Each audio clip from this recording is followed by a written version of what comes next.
Estamos muy contentos porque el día de hoy hemos renovado el convenio de colaboración con Great Place to Work México, una importante institución que nos permite estar midiendo y certificando el ambiente laboral y de los mejores lugares para trabajar en México.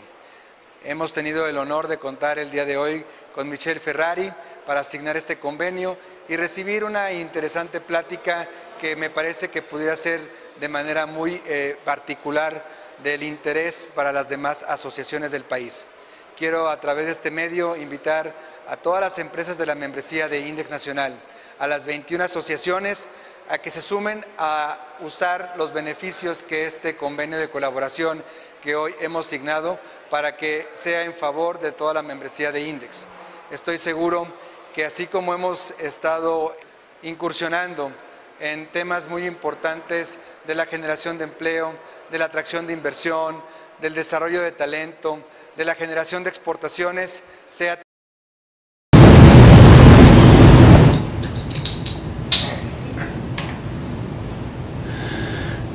Muy buenas tardes, estimados amigos. Nos da muchísimo gusto estar transmitiendo para ustedes desde esta tarde en la Ciudad de México.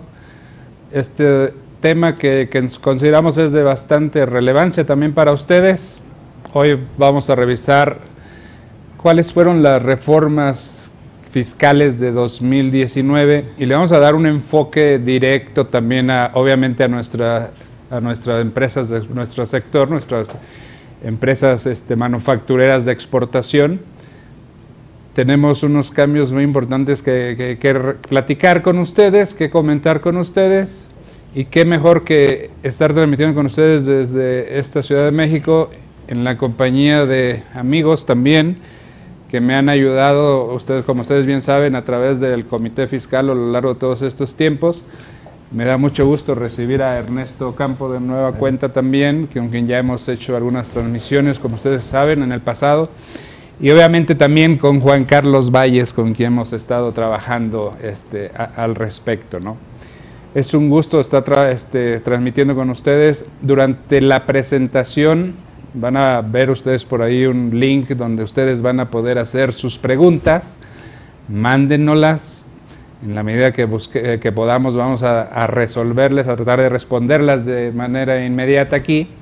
Y obviamente, dado que por lo novedoso del tema y porque vamos a hablar también del decreto de beneficios o de estímulos para la región fronteriza norte, pues si hay algún tema que todavía no tenemos respuesta, entonces las vamos obviamente a consultar, las vamos a tener que elevar junto con la autoridad para poder obtener respuesta para ustedes. Creo que va a ser un tema interesante lo que vamos a estar charlando con ustedes y vamos comenzando de una buena vez. ¿Qué es lo que traemos en la agenda el día de hoy?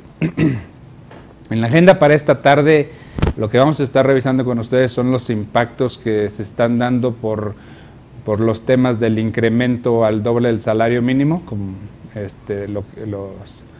lo que vamos a estar comentando con ustedes, cuáles son los potenciales efectos que nosotros consideramos se van a estar dando por el incremento al doble del salario mínimo, no solamente en la frontera, sino también en el resto del país, fuera de lo que es la región fronteriza norte. Vamos a hablar de los temas del decreto de beneficios para la región fronteriza norte. Nos vamos a detener a revisar un poquito los temas principales y sobre todo, como dije, encaminados a lo que es o direccionados directamente a lo que es nuestro sector manufacturero de exportación. Y también vamos a hablar al final de la tarde, de la charla, vamos a estar tratando de revisar con ustedes cuáles son los temas que hemos estado identificando en el tema de la compensación universal, los efectos que nos pudiera estar dando. Obviamente ustedes conocen mucho más de esto por todo ese efecto financiero que pudiera tener. Como ya dije, nos acompaña Ernesto Campo, asesor del Comité Fiscal, y Juan Carlos Valles, quienes van a estar junto conmigo transmitiendo desde esta ciudad esta tarde, ¿no? Empezando con el tema. Comenzamos con el tema del aumento al salario mínimo general. Como sabemos, el 17 de diciembre pasado se presentó la nueva política de salarios mínimos. Esta nueva política lo que busca establecer es una recuperación progresiva, razonable responsable y sostenible de lo que es el salario mínimo general, que el salario mínimo general alcance para garantizar el bienestar de los trabajadores. Es un aumento que concilia los intereses de los trabajadores, los empleadores y el gobierno. Es un elemento, una contribución tripartita, así nos lo hicieron saber también nuestras autoridades del trabajo. No vamos a entrar en esta tarde a revisar con ustedes a detalle ni del por qué viene, por qué se está dando este aumento del salario mínimo general. Yo creo que tenemos bastante información al respecto. Se generó en su momento muchísima información al respecto. Tuvimos información desde que el presidente actual estaba en campaña, eran sus promesas de campaña. Después las ratificaba cuando ya fue presidente electo, y pues obviamente el tema del incremento del salario mínimo es una realidad que entra en vigor o entró en vigor a partir del 1 de enero del 2019. Hay que cubrir una línea del bienestar de los trabajadores que incluye el alcanzar la canasta alimentaria y la no alimentaria de las familias. En algunos estudios que se realizaron se dice que la canasta básica, que para poder alcanzar la canasta básica, el ingreso mensual que debería de percibirse o percibir un trabajador debería ser por lo menos de 3,080 pesos, y para que una familia pudiera sostenerse, un hogar de una persona de 4 integrantes, por lo menos debería tener un ingreso mensual de 5,587 pesos. Eso eran conforme a los estudios que teníamos registrados.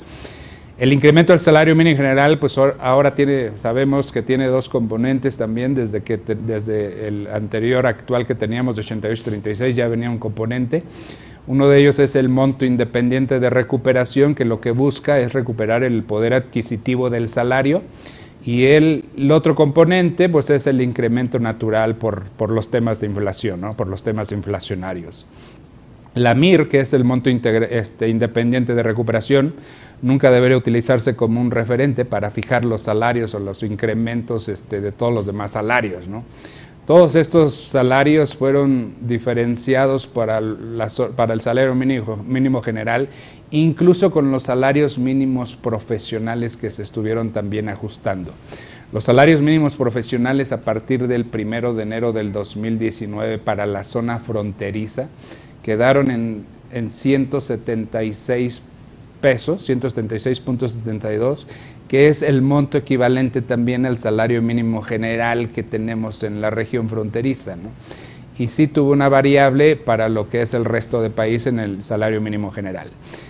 Profesional, hablando de temas profesionales. En el tema del salario mínimo general profesional en las fronteras, todas las categorías que pueden existir quedaron al mismo nivel, 176.72, excepto dos categorías que tienen que ver con reporteros también. Entonces, pues es lo que tenemos, es una realidad. En nuestro país ya tenemos dos zonas geográficas en temas de salario mínimo general, lo que es la zona fronteriza, que teníamos un salario mínimo de 88.36, se ajustó por la MIR con 79.94 pesos para recuperar su inflación de un 5% también, y es ahí donde tenemos el 176.72 pesos, ¿no? En el resto del país, lo que no es zona fronteriza, el salario mínimo general a partir del 1 de enero del 2019 se estableció en 102.68 pesos diarios. Entonces, así es como se ha manejado el tema del salario mínimo en la actualidad. ¿Qué se supone que o que debería afectar el tema del salario mínimo general? De acuerdo con las exposiciones de motivos que diera la Secretaría del Trabajo, se procura o se preocupa o se pretende que se pueda disminuir la delincuencia, van a disminuir los niveles de migración, sobre todo a las fronteras nortes. La medida es que esto le debe dar un valor agregado general y total para todo lo que es las empresas. Es una situación que igual ahorita vamos a estar revisando algunas situaciones y algunas consideraciones que creemos deberíamos de tomar en cuenta respecto a la afectación en el costo de operación de las empresas. Se dice que estos aumentos se están dando porque la frontera debe ser la última cortina de desarrollo para evitar la migración, ¿no? Otros países han hecho lo mismo, pero aquí lo interesante también, al final del día, el salario mínimo registrado en el Instituto Mexicano del Seguro Social, solo 12,000 personas estaban registradas con salario mínimo. Y si ustedes recuerdan, eso fue siempre nuestra preocupación también como consejo, o sea, nuestras recomendaciones también o nuestras observaciones al final del día, más que recomendaciones, pues eran que la industria manufacturera de exportación, ninguna paga salario mínimo general base, nadie pagaba 88.36 pesos de salario mínimo general base.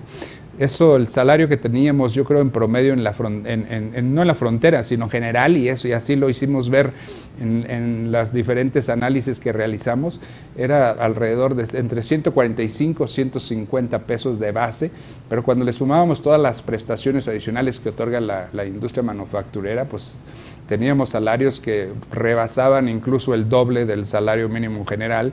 Obviamente cuando sumábamos prestaciones, bonos, aguinaldos superiores a las que marca la Ley Federal de Trabajo, etcétera, ¿no? Algunas prestaciones que se dan no solamente en especie, sino que también se dan a través de gratificaciones especiales, dados de alguna otra manera. Se busca que con esto vamos a aumentar el consumo y el fortalecimiento de las finanzas al tratar de desarrollar las regiones fronterizas, ¿no? ¿Qué es lo que va a pasar? Al final del día, los posibles impactos que pudiéramos tener en el costo de operación en las empresas manufactureras, pues va a depender también del análisis que realice cada una de las empresas y de la estructura de salarios que también tengan cada una de ellas, ¿no? Depende también del universo de trabajadores que ganaban por debajo del nuevo salario mínimo general. Algunas empresas sabemos que tuvieron que reestructurar o tener una reingeniería de los niveles de salarios de todas sus plantillas, de todos sus tabuladores de sueldos, pues para poder alcanzar este salario mínimo general. Pero también depende de esa manera en que las empresas vayan a ajustar sus niveles salariales dependiendo de los diferentes tabuladores que existan. Sabemos que hay empresas que a operadores calificados, a operadores con experiencia, pues no se les va a pagar un salario mínimo de 176 pesos porque ese corresponde pues al salario mínimo general, a las personas que a lo mejor comienzan a laborar desde un día uno y que no tienen experiencia alguna en labores de manufactura, pero un operador que ya tiene cierto nivel de experiencia o de habilidades también en los temas de manufactura, pues obviamente se le está haciendo un pago de salario porque va por encima del doble del salario mínimo general que se autorizó, ¿no? Depende del riesgo de prima de seguro social que tenga la empresa maquiladora en su clasificación, pues esas partidas van a aumentar de alguna manera el costo de operación de las empresas manufactureras. Teníamos una inquietud respecto a cuál iba a ser la UMA que se iba a estar generando para 2019. Algunas opiniones era de que posiblemente hasta se pudiera incrementar al doble de lo que existía o de lo que sigue existiendo hasta ahorita o de la que va a existir hasta el 31 de enero del 2019, porque a partir del 1 de enero la UMA, y ya la conocemos, va a ser de 84.49 en lugar de 80.60 que es la actual, ¿no? Entonces ya con estas medidas sabemos, ya podemos hacer algunas corridas en los efectos financieros de las empresas que van vinculadas con esta medida, con esta unidad de medida para poder saber el costo de manufactura. ¿En qué medida se aumentará el costo de manufactura de las empresas? Por ejemplo, en temas de seguro social, hay una cuota del seguro social, una rama del seguro social que se mide en función a las sumas. Esto ya lo vamos a poder saber y cuantificar el efecto monetario que tendría. Y digo esto porque también hay varias empresas que de alguna manera su proyección que tenían en sus presupuestos no consideraban estos incrementos a la UMA. Entonces, ahorita lo van a tener que ajustar para poder saber el impacto financiero que esto tendría, ¿no? Otro efecto financiero que tendríamos para los costos de operación, pues también va a depender de los niveles o de prestaciones adicionales que tengan las empresas establecidas, sobre todo las prestaciones adicionales que vayan por encima a lo mínimo que establece la Ley Federal del Trabajo. Hablemos de prima vacacional, por ejemplo. La prima vacacional sabemos que el 25% es lo que más establece la Ley Federal del Trabajo. Sin embargo, muchas empresas están pagando arriba del 25% del salario como prima vacacional. Incluso ha habido casos que tenemos de hasta el 50% de prima vacacional. Entonces, todo esto de alguna manera va a estar impactado también en el costo de operación de las empresas.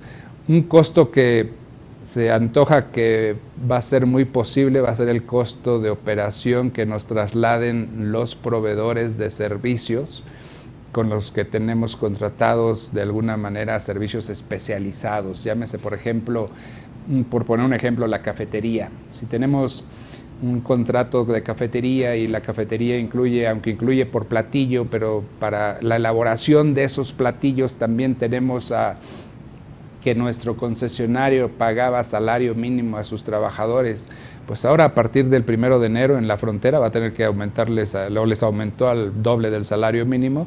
Pensamos que tal vez esa medida pudiera impactar a las empresas porque ese costo adicional de la elaboración de un platillo, pues a lo mejor lo van a tratar de trasladar algunos proveedores a las empresas, impactando directamente el costo de operación o el costo de manufactura, ¿no? Otro componente obviamente va a ser el salario que pague la competencia. Esto va a generar también que tengamos que tener cuidado en los temas de rotación de personal en nuestras propias empresas. Si nuestra competencia de repente ya pagó 5 pesos más que lo que estamos nosotros pagando, pues vamos a tener indudablemente que ajustar también nuestros salarios, ¿no? Una partida que no había sido considerada y que en las proyecciones o en los presupuestos de las empresas es el tema de que los trabajadores que perciben salario mínimo por ley del Seguro Social, la cuota obrera que les corresponde pues va a tener que ser absorbida por el patrón, y eso va a representar un aumento a los costos de operación.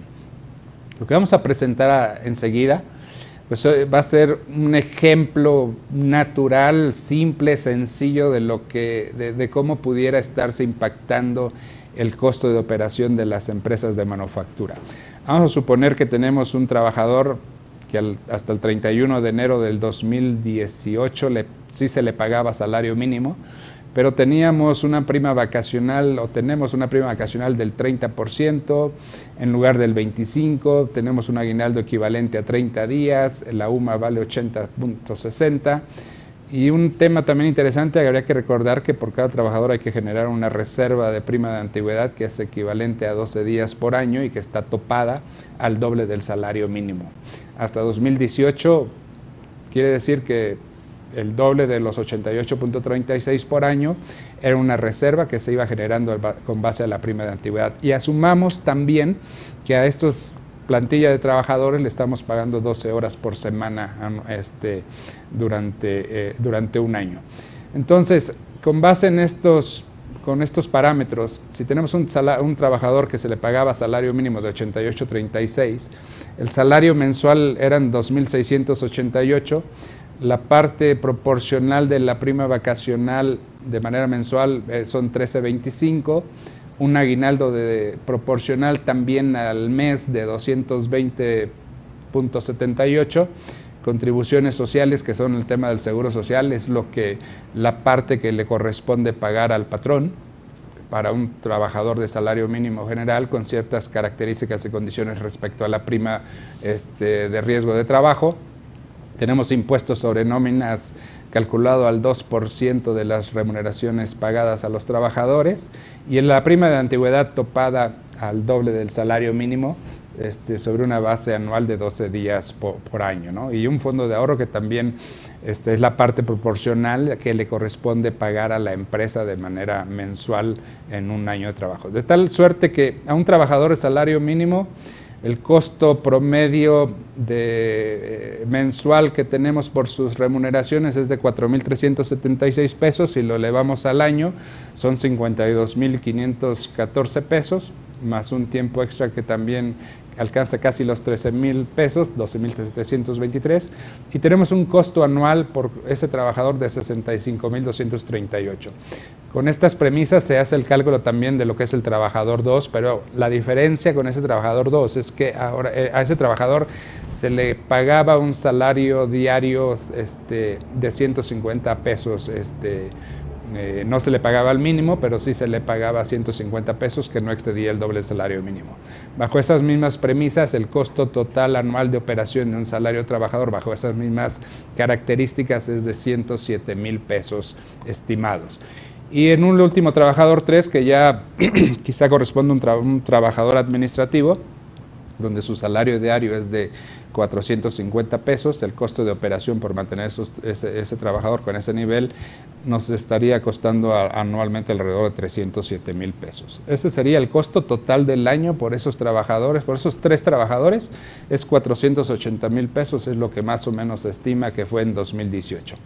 Ahora, ¿qué viene? ¿Qué pasa en 2019? Bueno, pues a partir del 2019, el trabajador que le pagaba salario mínimo ya no le vas a pagar 88.36, ahora su salario son 176.72 pesos. Ese salario, con todas estas premisas que estamos considerando aquí, ahora el costo de operación por un trabajador con salario mínimo, en lugar de 65,000 pesos, nos estaría costando 125,200 pesos.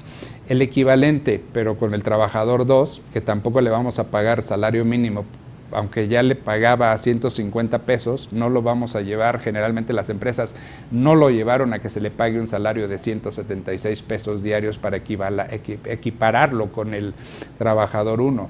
A este trabajador se le incrementó un poco más el salario y se quedó en 190 pesos su salario diario. Si elevamos el costo anual de este trabajador 2, el costo anual van a ser 134,474 pesos en lugar de 107,000 pesos. Y el trabajador 3, no existe obligación de aumentarle el salario porque gana arriba del salario mínimo, gana a partir del 1 de enero de 2019 todavía aún arriba del salario mínimo, entonces tampoco existía una obligación de aumentarle el salario mínimo. Tal vez en algunas empresas hubo algunos reajustes o algunos incrementos de nómina, pero que nada más fueron mínimos también, si es que se dieron, pero supongamos que no hubo nada. Con el trabajador 3, el costo de operación por año hasta 2018 era de 307,000 pesos, para tener ahora en 2019 309,000 pesos. No incrementan mucho, pero si cuando sumamos y comparamos los costos de operación que tendríamos en 2019 versus lo que fue hasta 2018, pues estamos viendo que va a haber un incremento, por lo menos en este ejemplo simple, llano, liso, de 18.55 pesos.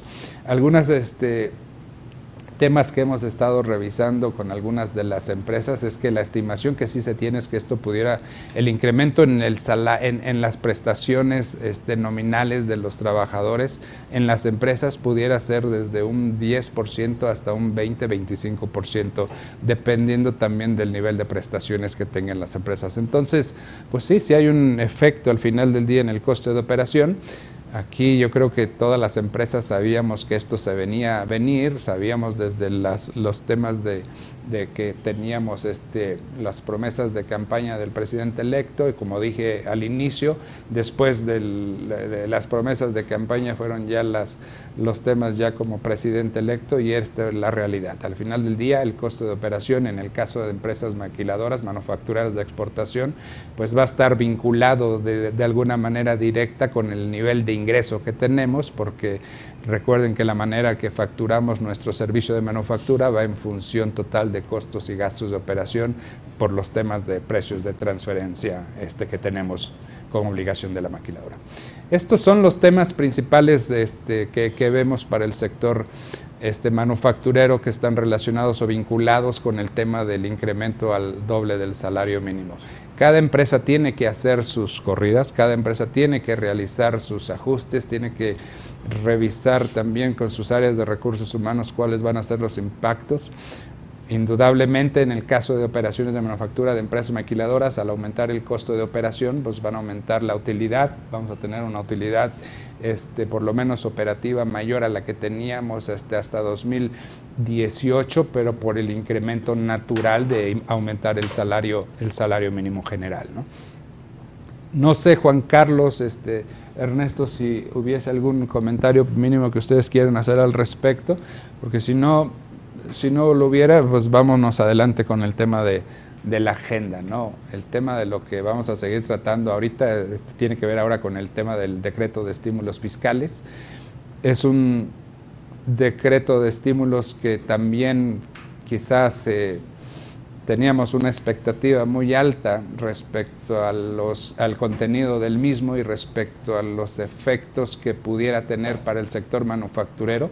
Hay quienes apostaban, por ejemplo, que tenemos un incremento en el salario mínimo, pero de alguna manera vamos a tener también una reducción en la tasa impositiva del impuesto sobre la renta, que de alguna manera se va a compensar con los incrementos al salario que vamos a tener, con los costos de operación que vamos a tener, ¿no? Pero la realidad es el decreto de estímulos fiscales de la región fronteriza se dio a conocer hasta el 31 de diciembre de 2018. Yo creo que no hubo un organismo que tuviera de manera anticipada el contenido del mismo decreto. Es un decreto cuya aplicación es optativo para los contribuyentes de la región fronteriza. En el mismo se otorgan dos incentivos, dos estímulos. El primero consiste en un crédito fiscal en materia de impuestos sobre la renta y el otro es un crédito en materia del impuesto al valor agregado. Aquí lo interesante y lo más importante que desde ahorita lo recalcamos y lo decimos desde un inicio, Ernesto me va a ayudar con la presentación de este tema. Lo principal y lo primordial es que la industria maquiladora no se encuentra dentro del alcance de los beneficios del decreto. Esto para efectos del impuesto sobre la renta. Para temas del impuesto al valor agregado, pues sí tiene sus connotaciones, pero sí tiene alcance para la industria manufacturera de exportación, particularmente maquiladoras, ¿no? Otro tema interesante, el decreto es por una vigencia de 2 años, simple y sencillamente por 2 años, aunque son temas que también obviamente se tienen que estar revisando. En una visita que hiciera el presidente de la República a Ciudad Juárez para dar a conocer el decreto de beneficios, pues dijo que a lo mejor habría que extenderlo, habría que revisarlo y a ver si se extendería por 6 años más, por lo menos dijo por lo que dura el sexenio. La verdad de las cosas es que eso no lo conocemos. Lo que conocemos es que en el decreto nada más se establece un periodo de vigencia y es por 2 años, ¿no? El decreto define lo que es la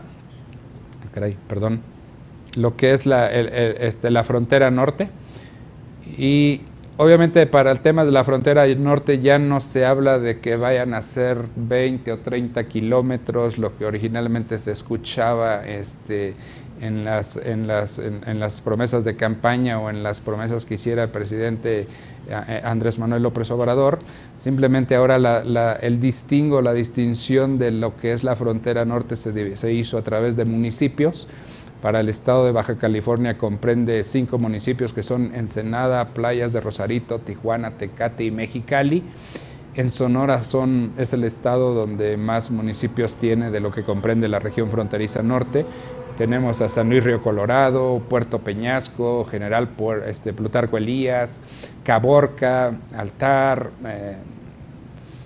Zarig, Nogales, Santa Cruz, Cananea, Naco, Agua Prieta, son los municipios que comprenden el estado de Sonora y que tienen alcance en esta definición de región fronteriza norte. 8 municipios en Chihuahua: Janos, Ascensión, Juárez, Fragedis, Guerrero, Guadalupe, Coyame, Sotol, Ojinaga y Manuel Benavides. En Coahuila fueron 8 municipios, están listados en la presentación. Solamente Anáhuac, por el estado de Nuevo León, es el único municipio que tiene alcance en el decreto. Y en Tamaulipas hay 10 municipios que van a estar comprendidos dentro de la definición de la región fronteriza norte, que es Nuevo Laredo, Guerrero, Mier, Miguel Alemán, Camargo, Gustavo Díaz Ordaz, Reynosa, Río Bravo, Vallehermoso y Matamoros. O sea, y son municipios donde ustedes van a poder ver y conocen muy bien, están instaladas la gran cantidad, la mayoría de empresas maquiladoras en la región fronteriza norte, ¿no? ¿Por qué quitar a la maquiladora del decreto de beneficios? ¿Cuáles son algunas consideraciones particulares de este tema del decreto de beneficios relacionados estrictamente con el impuesto sobre la renta? Bueno, pues aquí le pido a Ernesto que me ayude un poquito a desarrollar también esta parte de la presentación, ¿no? Recuerden, pueden ustedes mandar sus preguntas. Yo creo que en pantalla van a estar viendo por ahí la página o el link donde van a poder estar mandando ustedes sus preguntas, las vamos a estar recibiendo. Les garantizamos que va a haber respuestas si las tenemos, obviamente, y si no, pues obviamente las vamos a estar revisando. Ayúdame, Ernesto, entonces, sí, revisando el tema también que tiene que ver con el impuesto sobre la renta, ¿no? De acuerdo, Oscar, muchas gracias. Buenas tardes a todos. Sí, básicamente el decreto, dentro de su exposición de motivos, pues establece todas las consideraciones para otorgar el decreto, y muchas de esas consideraciones tienen que ver o caben a la medida de lo que es la industria en la región: generación de empleo, generación de inversión, fomentar el desarrollo de la actividad económica. Todas esas son cualidades que la industria maquiladora pues aporta o cumple con esas características. Sin embargo, también dentro de la exposición de motivos se establece que al analizar el otorgamiento de este beneficio, lo que se identificó, lo que se pretendía es no duplicar el impacto respecto de sectores que ya tengan algún beneficio o algún tratamiento especial, precisamente para no generar temas de desigualdad, etcétera, etcétera. Eso es lo que dice la exposición de motivos, y la industria maquiladora no fue la única excluida. Obviamente, por el volumen, por el número de industrias, probablemente es la que más llame la atención, pero hay otros sectores como el sector primario, operaciones a través de fideicomisos inmobiliarios, almacenes generales de depósito, etcétera, que también fueron excluidos.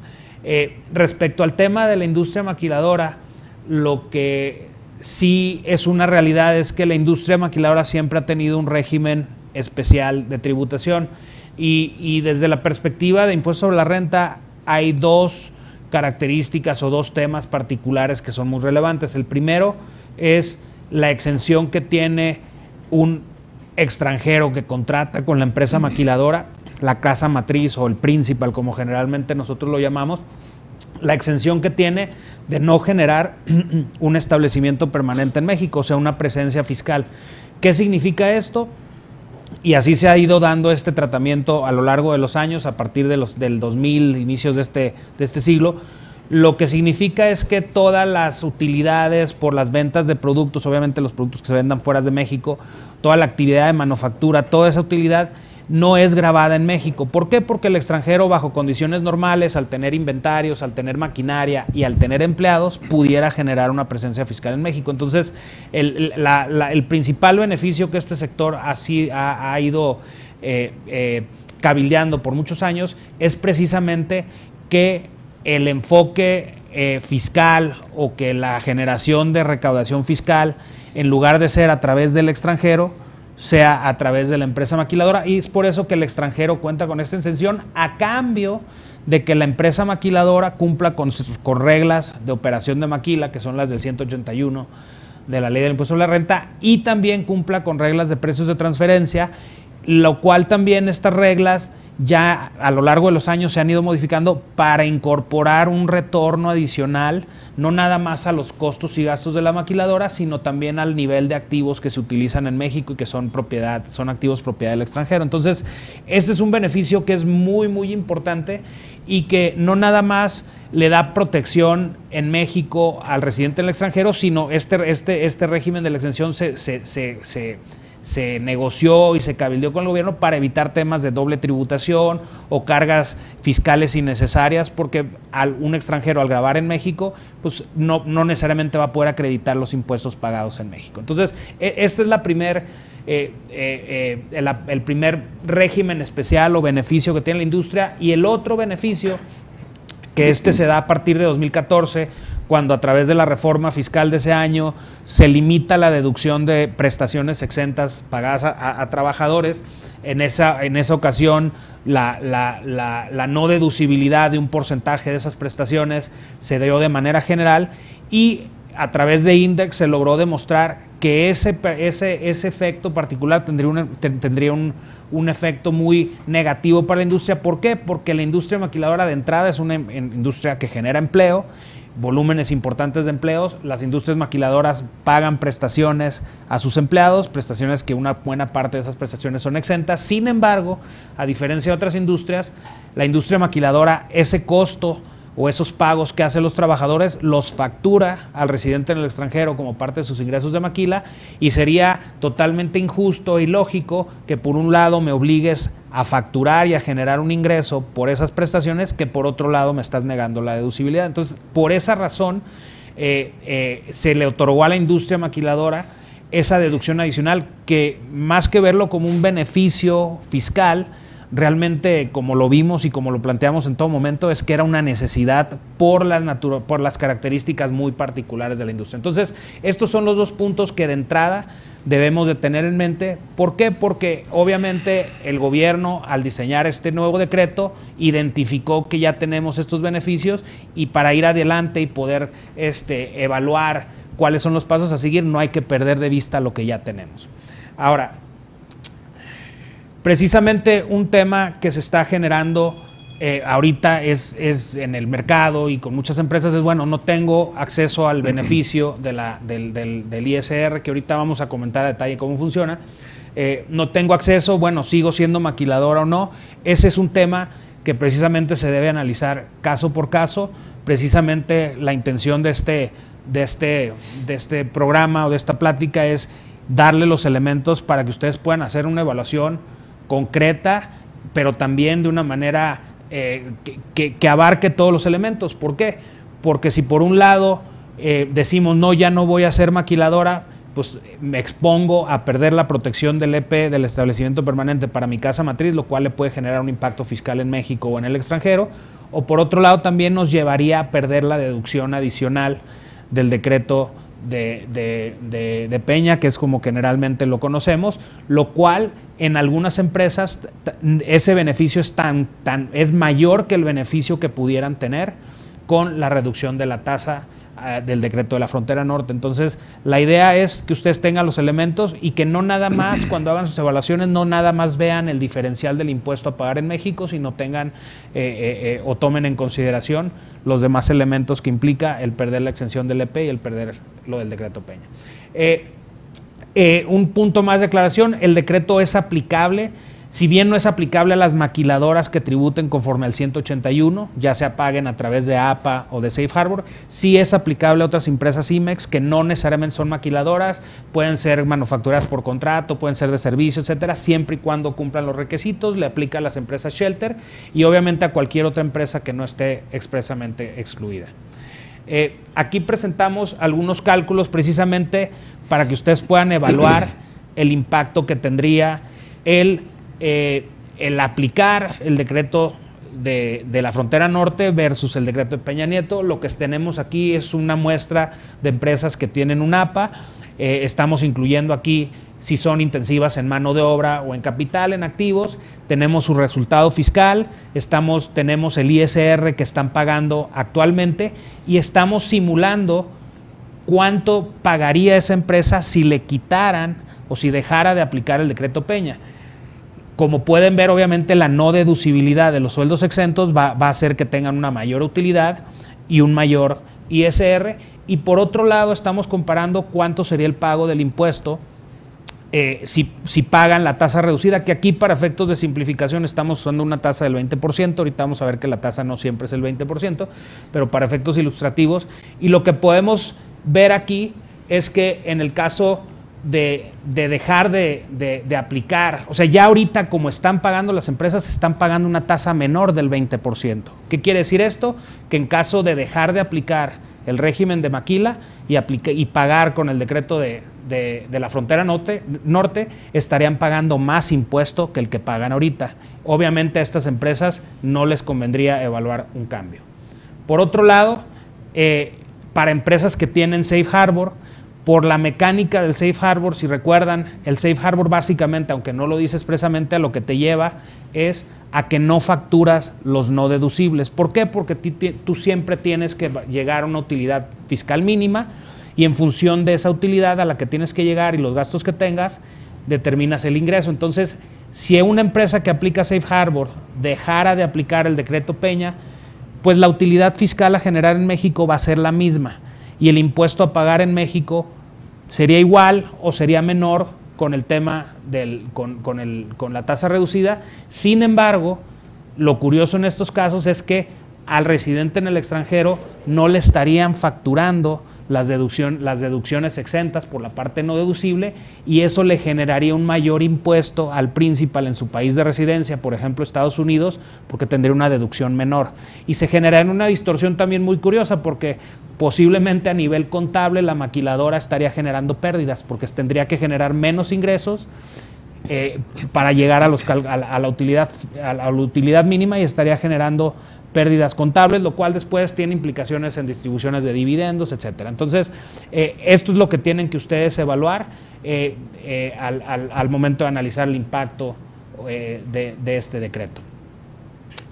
Esto que decimos, precisamente este es un ejemplo de cómo el facturar, el quitar la parte de los no deducibles te impacta. Lo pueden ver ahí en la primera columna. Lo que tenemos es si se hicieran no deducibles las prestaciones exentas, estarías facturando por ingresos de maquila 161 millones o pesos o lo que gusten. Y por otro lado, al tener la deducción de Peña, estamos facturando 170 pesos al principal.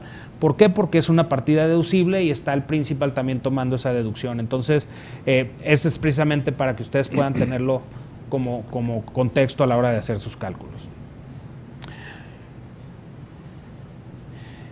Independientemente de que a la industria maquiladora como tal no le aplique, la realidad es que muchos grupos y muchos de ustedes posiblemente tengan empresas que no son maquiladoras, ya sea que tengan una prestadora de servicios, ya sea que tengan una empresa distribuidora o que se dedique a otras cosas, o a lo mejor otra manufacturera que era Pitex antes y que se quedó como tal y no tributa conforme al esquema fiscal. Vamos aquí nada más a continuación a ver de manera muy general cuáles son las características del decreto para efectos de ISR para posteriormente pasar a IVA. Básicamente, en términos del decreto, los beneficiarios son personas morales título segundo, también residentes en el extranjero que tengan un establecimiento permanente, personas físicas con actividades empresariales y profesionales del título quinto, capítulo 2, sección 1, y personas morales que tributen en términos del título 2, constituidas por personas físicas con ingresos inferiores a 5 millones de pesos. Entonces, estos son los beneficiarios. La mecánica para determinar si me aplica o no el incentivo es, primero, está diseñado para empresas que tienen ingresos obtenidos en la región fronteriza y siempre y cuando estos ingresos representen por lo menos o más del 90% del total de sus ingresos. De manera general, el beneficio consiste en aplicar un crédito fiscal contra el ISR que equivale a una tercera parte del impuesto causado. Si no hubiera más reglas, lo que esto significaría para personas morales es que la tasa se va del 30 al 20%. Sin embargo, este cálculo no es tan sencillo porque se debe de hacer en la proporción que representen los ingresos de la región respecto al total de los ingresos obtenidos por la empresa. Entonces, lo cual no necesariamente nos va a llevar a una tasa del 20%, y esto sí queremos hacer énfasis porque mucha gente lo quiere sobresimplificar y pudieran cometer algún error en sus cálculos. Entonces, para efectos de las personas morales, la tasa pudiera llegar al 20% si tienen el 100% de sus ingresos en la región fronteriza, pero si tienen ingresos fuera de la región, la tasa va a ir siendo mayor, y para personas físicas la tasa pudiera ser diferente en función de la tasa que le corresponda por el nivel de ingreso, ¿no? No se incluyen en la proporción a calcular, no se incluyen ingresos por bienes intangibles ni de comercio digital. Esto también aplica de alguna manera para IVA de manera como parte de los incentivos de la intención del decreto. Y un requisito muy importante también para precisamente poder accesar es acreditar que el domicilio fiscal el domicilio fiscal en la región fronteriza se tiene por lo menos 18 meses antes de que se presente la aplicación del decreto. Cabe también la pena mencionar que hay reglas muy particulares para empresas que puedan tener, que estén ubicadas en la región fronteriza, pero que tengan sucursales o establecimiento fuera de ellas. La intención es que nada más el beneficio le aplique a las actividades de la región fronteriza. Y también hay reglas particulares para empresas que están fuera de la región, que tienen domicilio fiscal fuera de la región fronteriza, pero que tienen sucursales, establecimientos en la región fronteriza. Igual manera también hay reglas particulares para empresas nuevas o para empresas que tengan menos de los 18 meses en la región, siempre y cuando cumplan con ciertos requisitos y se comprometan a que los ingresos que van a generar van a cumplir con las proporciones planteadas. Tenemos aquí un ejemplo muy sencillo, nada más para ilustrar el tema de las proporciones. Aquí tenemos un ejemplo de una empresa ubicada en Ciudad Juárez que trae ingresos totales de 10 millones o como lo quieran llamar, y trae los totales son 10 millones con ingresos de la región nada más de 9.5 millones, lo cual estaría generando una proporción del 95%. Esta empresa, al calcular su ISR y determinar esa tercera parte que le puede reducir al ISR causado, la reducción va a ir en función de ese 95%, que es nada más lo que representan los ingresos de la región fronteriza. Entonces, por eso es que en este ejemplo la tasa efectiva no es del 20%, sino del 20.5% por ese diferencial de ingresos que se obtienen fuera de la región fronteriza.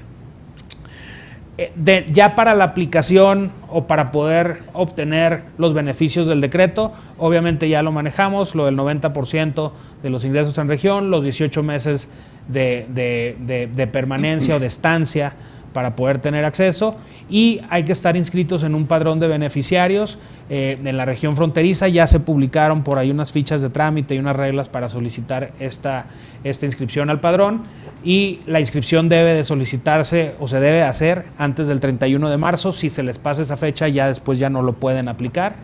La empresa debe de contar con firma electrónica avanzada, debe tener su acceso al buzón tributario, y una novedad que va a ser algo muy interesante que las empresas van a tener que analizar es que deben de colaborar semestralmente con el programa de verificación en tiempo real. Las reglas, la sexta modificación a las reglas, la resolución miscelánea que ya se publicó en la página del SAT de manera anticipada, no ha sido publicada en Diario Oficial, ya incluye una regla bastante detallada de la información que se debe de hacer disponible al SAT.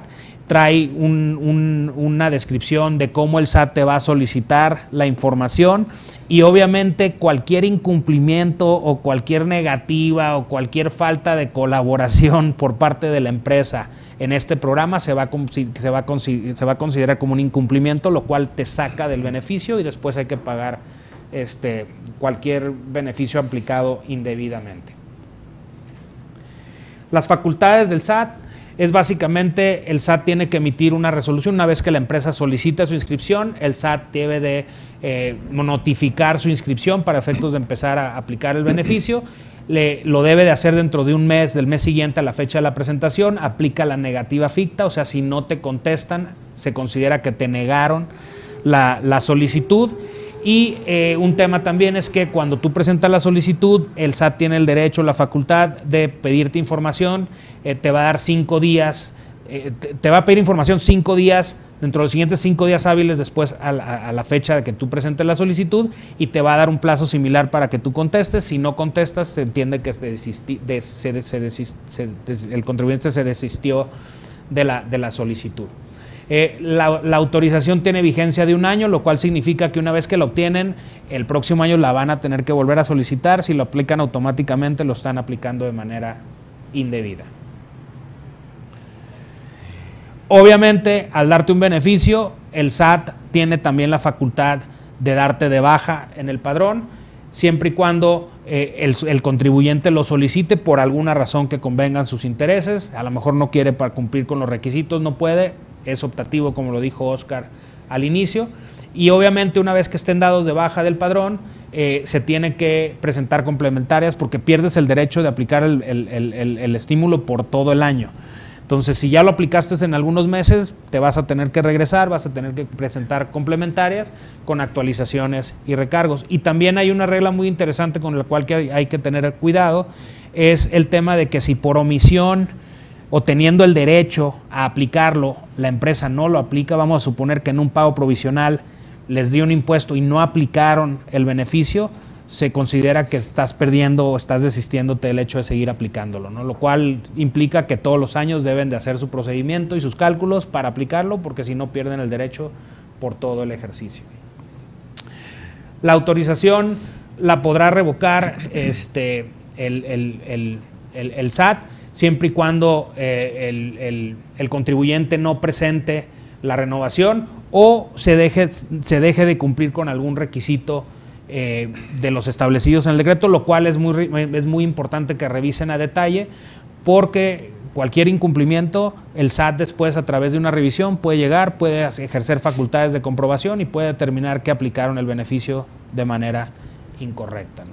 Entonces, en términos generales, y digo, antes de pasar a IVA, y digo, creo que también para IVA la discusión es relevante, Juan Carlos, así como el SAT decidió excluir a contribuyentes que ya tuvieran otros beneficios, también fue muy claro en dejar fuera de los beneficios de este decreto a contribuyentes que no estuvieran al corriente de sus obligaciones fiscales, ¿no? Entonces, si quieres comentar también aquí qué contribuyentes quedan fuera por esas características. Con todo gusto, Ernesto, gracias. Es correcto y hay que poner mucha atención sobre ese punto. Quizá es uno de los temas más relevantes por los cuales necesitamos esperar la respuesta del SAT una vez que presentamos el aviso de inscripción al padrón. Estos conceptos incluyen distintos rubros, uno de ellos, por ejemplo, el ingreso por subcontratación, prestación de servicios, subcontratación e intermediación, pero en el concreto de los incumplidos hace referencia al artículo 69, penúltimo párrafo del Código Fiscal de la Federación, así como al artículo 69b del mismo código. ¿Qué es lo que dice el artículo 69 del Código Fiscal de la Federación en su penúltimo párrafo? Establece, por ejemplo, contribuyentes que no estén localizados en su domicilio fiscal, contribuyentes que cuenten con un crédito fiscal firme, no garantizado, que cuenten con un crédito fiscal que no esté firme, pero que esté siendo impugnado sin garantía o no pagado, contribuyentes que cuenten con créditos fiscales condonados, entre otros supuestos. Entonces, pues hay que poner mucha atención en estos rubros, porque si nos llegamos a ubicar en alguno de los supuestos, pues ya no vamos a calificar por los beneficios del decreto en materia de impuestos sobre la renta. Muchos contribuyentes posiblemente se van a ubicar en el concepto de condonación. En años previos, sexenios previos, cada cambio de sexenio había un programa de amnistía fiscal muy amplio y muchísimos contribuyentes solicitaron esos beneficios. Están listados en la lista del 69, son casi 70,000 contribuyentes listados en esas publicaciones que hace el Servicio de Administración Tributaria. Entonces, pues sí, puede excluir a muchísimas empresas, Ernesto, atendiendo a la pregunta y en estos rubros específicos.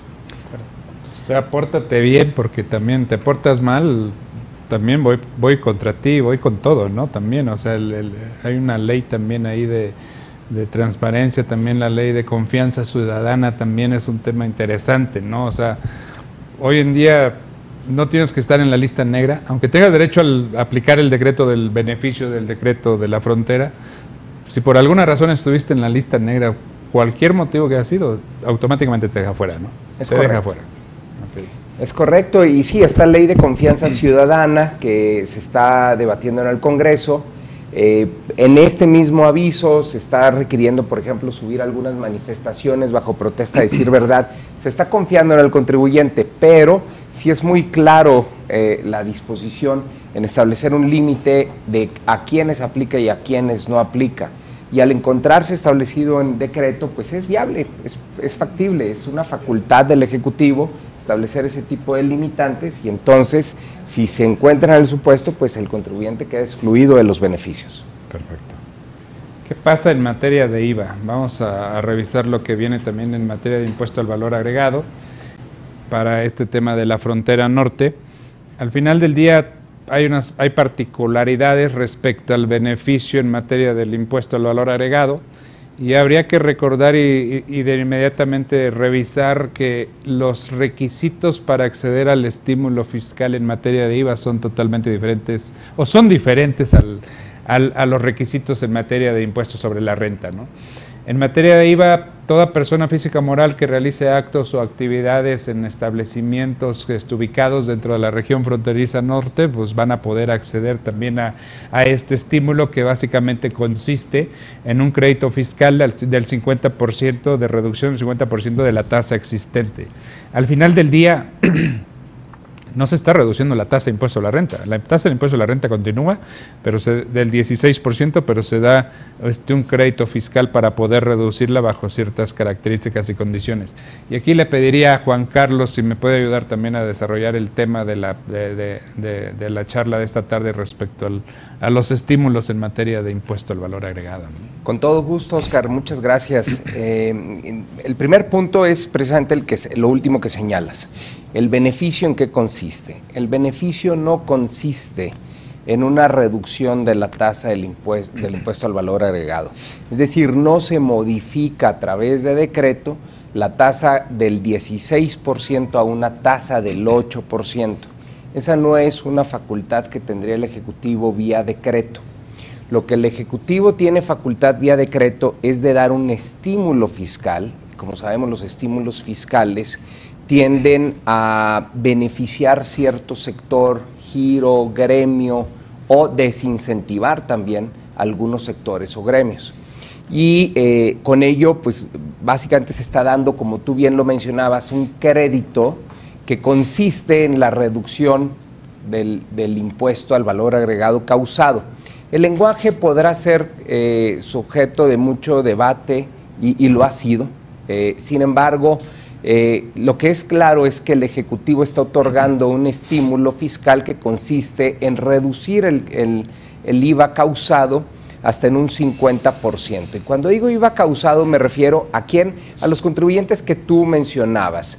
En la siguiente filmina podemos ver a quiénes aplican o qué actos o actividades aplican para recibir este estímulo. Déjame, me ubico, perfecto, esta es la filmina. Aplica a aquellos casos en que exista la enajenación de bienes, la prestación de servicios independientes, así como en el otorgamiento, uso o goce temporal de bienes. El arrendamiento, por ejemplo, usufructo y otros conceptos que otorgan el uso o goce temporal de bienes. Entonces, en estos conceptos se puede aplicar la tasa del el estímulo que nos lleva a materializarlo en términos prácticos a una tasa del 8%, aunque hay que ser muy claros, no es una tasa del 8%, es un crédito que se refleja o materializa en una disminución de la tasa que se indica en el comprobante fiscal digital por Internet. No es aplicable este estímulo a los actos o actividades de enajenación de bienes inmuebles, construcciones que ya se encuentran sobre un terreno en franja de región fronteriza. Por ahí los considerandos del decreto nos señalan que pues, no se otorga porque no habría un factor adicional de estímulo para detonar actividad empresarial dentro de la zona de la región fronteriza norte. Toda vez que la construcción pues, es algo que ya ubicado en la región, contrario al resto del comercio. El decreto busca, a través de la reducción de la tasa, generar mayor consumo y mayor comercio dentro de la región fronteriza norte. Entonces, otorgarlo en inmuebles pues, no contribuiría a ese propósito. No se otorga tampoco a bienes intangibles, esto es una constante. Aquí encontramos una similitud clara con las limitantes que nos contó Ernesto en materia de impuesto sobre la renta, porque se excluyen. Y también algo que es muy importante destacar, en este caso no se otorga el crédito para aquellos contribuyentes de la región fronteriza norte que realicen actividades de importación. Recordemos, el IVA se causa en 4 supuestos, porque quizás no todos los que nos están escuchando y viendo se conozcan a detalle en la materia fiscal, pero sin entrar en mayor profundidad, el IVA se causa en 4 principales actos. en la importación de bienes, prestación de servicios, otorgamiento de uso o goce temporal de bienes o en la enajenación de mercancías. Entonces, si vemos, el decreto nos está otorgando en los últimos 3 actos el estímulo, pero no en la importación de mercancías. ¿Esto qué va a reflejar? Pues va a reflejar la creación de saldos a favor muy considerables en las maquiladoras, o porque esto lo pueden aplicar incluso las maquiladoras, como ya se había mencionado, o en cualquier otra empresa o contribuyente que se encuentre en la zona. ¿Por qué? Porque va a estar adquiriendo mercancías con una tasa del 16% de importación o de proveedores nacionales que les trasladan la tasa del 16% de IVA, y luego el contribuyente de la región fronteriza norte a su vez estaría vendiendo en locales ubicados dentro de la región fronteriza norte, trasladando el IVA a la tasa del 8% en el comprobante fiscal digital, y entonces estaría generando ese contribuyente un saldo a favor muy considerable de IVA. Quizá nos vamos a la siguiente film. Presiono muy fuerte yo el apuntador. ¿Cuáles son los requisitos? Pues que la entrega material de las mercancías se realice precisamente en la zona fronteriza, o bien que se presten los servicios dentro de la región fronteriza norte. Además, no cualquier contribuyente lo va a poder aplicar. Esto es optativo, como lo hemos platicado desde el inicio del Webex. Hay que hacer la presentación de un aviso ante el SAT. Es el aviso, ya se dio a conocer en la página de internet del Servicio de Administración Tributaria, vía la resolución anticipada de la resolución miscelánea fiscal, la 6ª modificación a la resolución, y específicamente es la ficha de trámite 4 DEC diagonal 10. Esta ficha de trámite nos presenta los requisitos, lo que debemos adjuntar. También en el portal de internet del SAT ya está habilitada la presentación, ahorita lo vamos a platicar en más detalle, hay que presentarlo. La variante que encontramos entre lo que dice el decreto y lo que dice en la resolución miscelánea anticipada es que, como la resolución miscelánea se publicó en la página de internet hasta el día 7 de enero de este año, se extiende el plazo para presentar el aviso hasta el día 7 de febrero. Es decir, cualquier contribuyente que trate de apegarse al beneficio de utilizar el crédito del 50% de la tasa del IVA y que se ubique en la región fronteriza norte, debe presentar su aviso a más tardar el 7 de febrero de este año.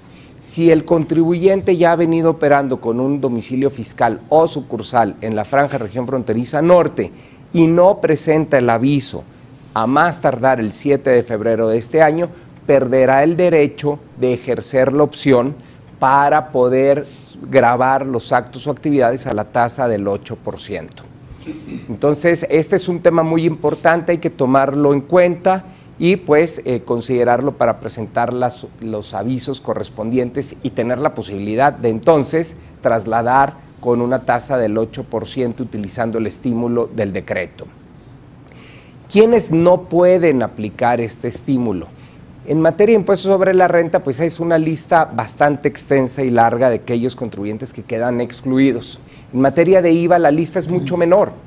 Y en esta lista, pues no se está incluyendo a las maquiladoras, eso es un punto relevante. Las maquiladoras pudieran ejercer este beneficio, así como el régimen de incorporación fiscal, las empresas del régimen optativo, integradoras, etcétera, que sí están excluidas en materia de renta.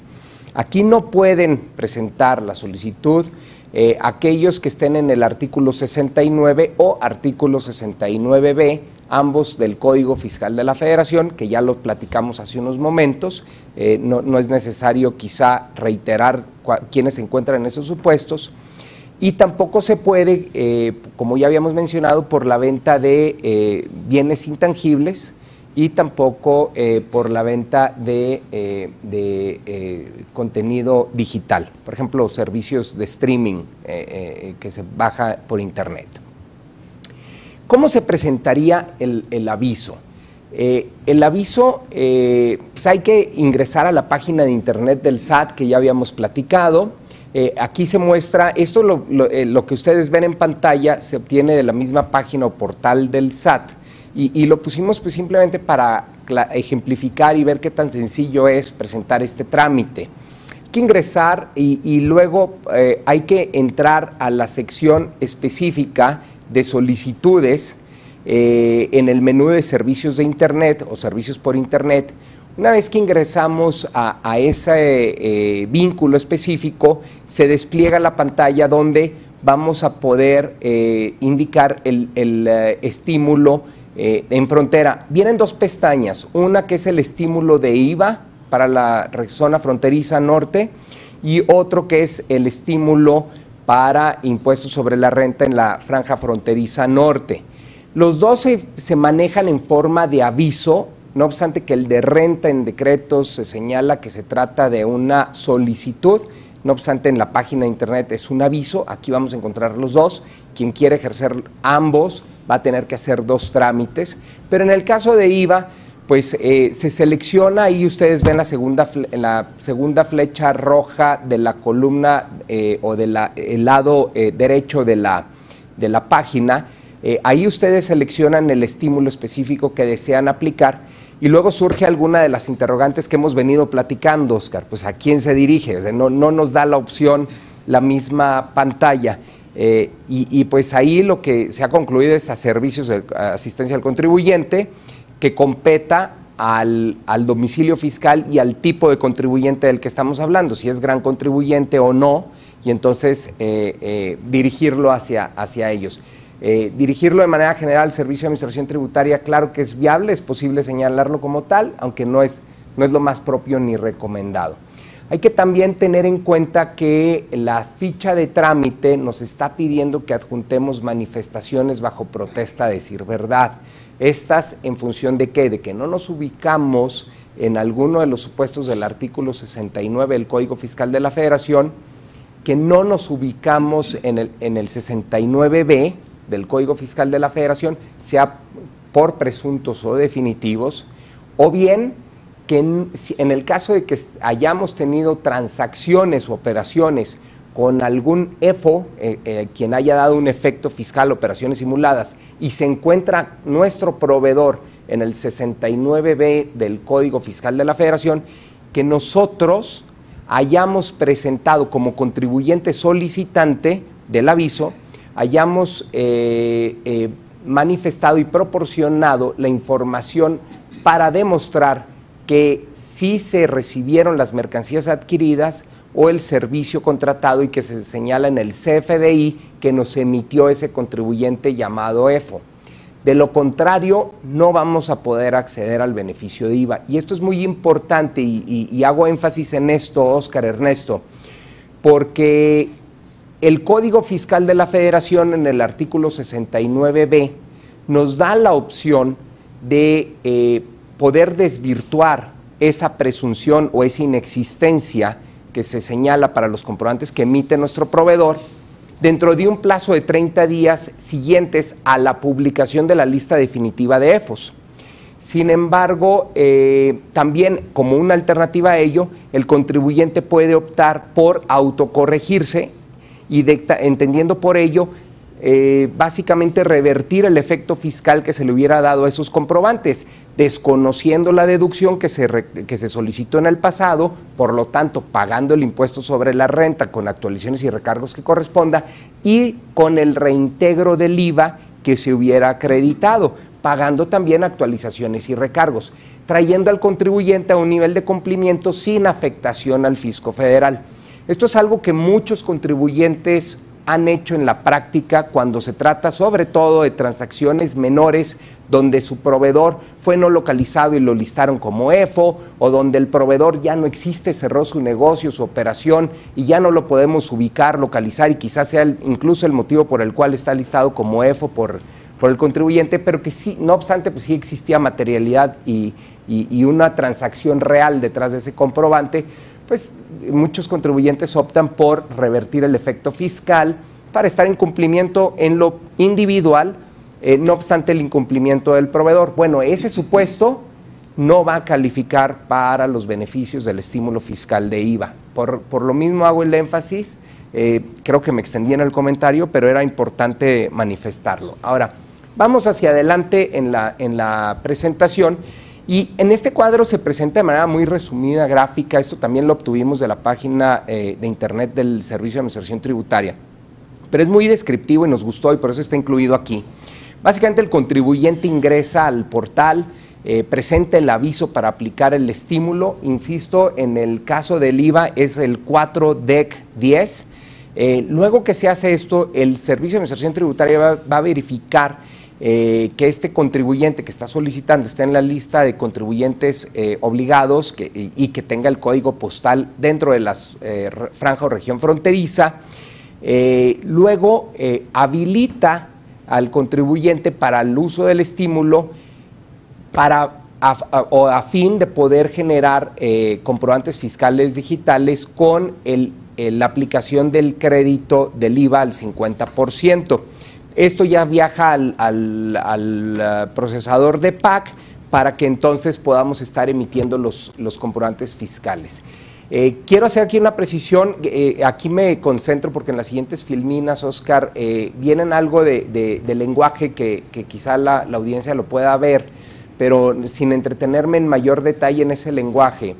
Conceptualmente, una vez que se presenta el aviso, a las 72 horas el contribuyente podrá estar en principio generando su comprobante fiscal digital aplicando la tasa del 50%. No ha sido en la práctica el caso, en algunas situaciones se ha visto hasta en 5 días, pero se va generando poco a poco la habilidad.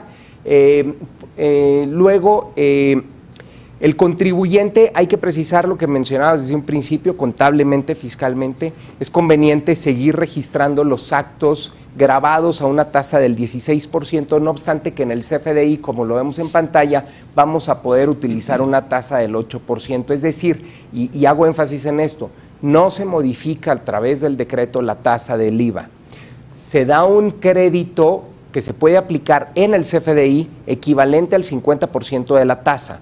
Entonces, en nuestra contabilidad sí tenemos actos grabados, la ley no cambió, los actos siguen estando grabados a la tasa del 16%, aunque en el CFDI vamos a poder aplicar la tasa del 8% y los clientes van a poder recibir un traslado del 8%, pagando entonces solo el 8%. ¿Qué pasa cuando no se ha presentado no se ha podido emitir los FDIs en tiempo? Bueno, hay una facilidad administrativa vía las reglas misceláneas que van a permitir diferir la expedición de estos FDIs hasta el día último de abril de este año. Pero quien no emita los FDIs y los entregue a sus clientes a más tardar el 1 de mayo, entonces se perderá el derecho de aplicar los beneficios en materia de IVA para esos FDIs y los siguientes. Entonces es una consecuencia bastante importante que hay que aclararlo, tratar de no emitir los FDIs hasta el último momento, no dejar la tarea de emitir esos comprobantes hasta el día 30 de abril del 2019. De manera conceptual eso es, Oscar, creo que no nos queda mucho tiempo, no sé si ustedes, Ernesto, Oscar, quieran que elabore algo adicional en materia de IVA o tengan ustedes alguna pregunta o comentario. Nada más muy particular, al final del día en materia de impuestos a la renta tienes que presentar una solicitud para poder estar inscrito en un padrón y te tienen que responder a tu solicitud autorizándote la inscripción a ese padrón y por lo tanto, en materia de IVA no, es un aviso, ¿no? Pero creo que en la práctica estamos teniendo ya problemas respecto a que en realidad al final del día presentas tu aviso, tienes un acuse de recibo, pero tienes que consultar que también existe. O sea, aunque no lo dice el decreto, aunque no dicen las reglas, al final del día hay una autorización. O sea, te parece ser que te están dando autorización también al respecto, ¿no? De facto lo es, porque si no lo hacen no vas a poder emitir los FDIs. Y si no puedes emitir los FDIs, no puedes utilizar ese beneficio administrativo, que es el traslado al 50% de la tasa. Y es correcto, en IVA se maneja todo con el lenguaje de aviso, pero si vamos a la ficha de trámite, Oscar, ahí nos dice incluso qué documento se obtiene, acuse de recibo y acuse de respuesta. Exacto. Entonces, yo cuando presento el aviso en la página, como lo mostrábamos hace unos momentos, pues voy a recibir un acuse de recibo. ¿Ya puedo en ese momento? No. ¿Qué nos dice la resolución miscelánea, la 11.11.3? Nos dice, bueno, dentro de 72 horas, si el PAC no cumpla, perderá sus derechos como validador. Perfecto. pero en la práctica no es lo que está sucediendo. Prácticamente hay que esperar el acuse de respuesta.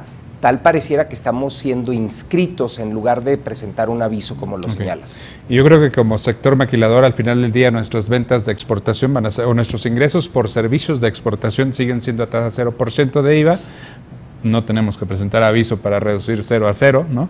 Pero al final ya también yo creo que nuestro flujo de efectivo se verá beneficiado en la medida que también le solicitemos a nuestros proveedores de la región fronteriza que nos facturen al 8% en lugar del 16%, ¿no? Aunque creo que esto también pudiera tener algunas consecuencias en el sentido de, en términos contables, por tratar de diferenciar también los actos o actividades que llevamos a cabo con nuestros proveedores a tasas del 16 o del 8%, sobre todo por aquellas empresas manufactureras que mantienen operaciones dentro y fuera de la región fronteriza, ¿no? En la contabilidad creo que también va a ser un tema que vamos a tener que aunque no lo dicen las reglas, esa estadística por alguna razón lo tuvimos, y lo tuvimos cuando tuvimos las tasas diferenciadas del 11 y 16%, ya teníamos la contabilidad financiera distinguida en tasas de 11, tasas de 16%, la recomendación creo que es también hagamos lo propio, ¿no? Y creo que vale la pena porque es correcto.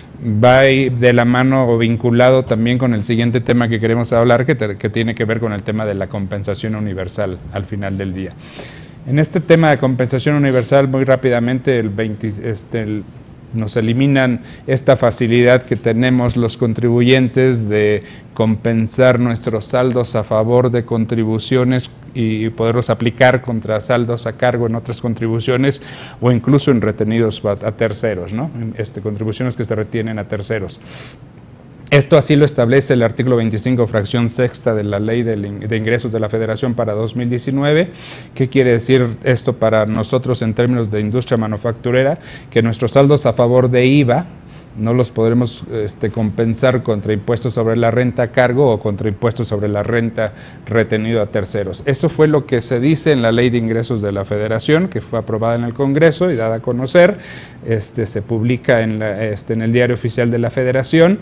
De alguna manera se hizo algún trabajo de cabildeo con las autoridades, en el Congreso de la Unión también, la propia Secretaría de Hacienda, tratando de que esta facilidad por lo menos continuara siguiendo aplicable o siguiera siendo aplicable para nuestro sector, sobre todo cuando somos empresas certificadas para efectos de IVA y EPS, y pues no hubo éxito en esto. La Ley de Ingresos de la Federación, tal cual se aprobó, tal cual venía el proyecto de iniciativa del Ejecutivo al Congreso de la Unión, y así fue como quedó autorizado. Sin embargo, como lo comentábamos en el anteproyecto de la sexta resolución miscelánea, de la resolución miscelánea fiscal para 2018, todavía 2018, no se ha publicado la de 2019, pues se establece y se da a conocer la regla 23.19, que de alguna manera viene a aliviar parcialmente este tema de la compensación universal, y se da la facilidad de que los saldos que existen al 31 de diciembre de 2018 se podrán compensar contra impuestos a cargos, pero por adeudo propio, ¿okay? Y se emite el tema de la compensación contra adeudos retenidos a terceros. En nuestro caso, manufactureras, podemos compensar el saldo a favor de impuesto al valor agregado que tengamos contra el pago provisional de diciembre de 2018 que presentamos el 17 de enero de 2019, pero pues no vamos a poder compensar IVA contra el impuesto retenido por salarios, ¿no? Entonces eso se sigue quedando fuera del alcance de la propia disposición en el anteproyecto de la resolución miscelánea fiscal, ¿no? ¿Qué pasa al final del día? Ante la autoridad, como consejo seguimos trabajando en este tema. Si bien es cierto, no hemos cerrado este capítulo de decir de tajo que la compensación universal se está eliminando, pues seguimos revisando con ellos al final del día. Pero también estamos buscando que si no vamos a poder compensar, también necesitamos entender y buscar cómo hacer más expeditas nuestras devoluciones en materia de impuesto al valor agregado, ¿no?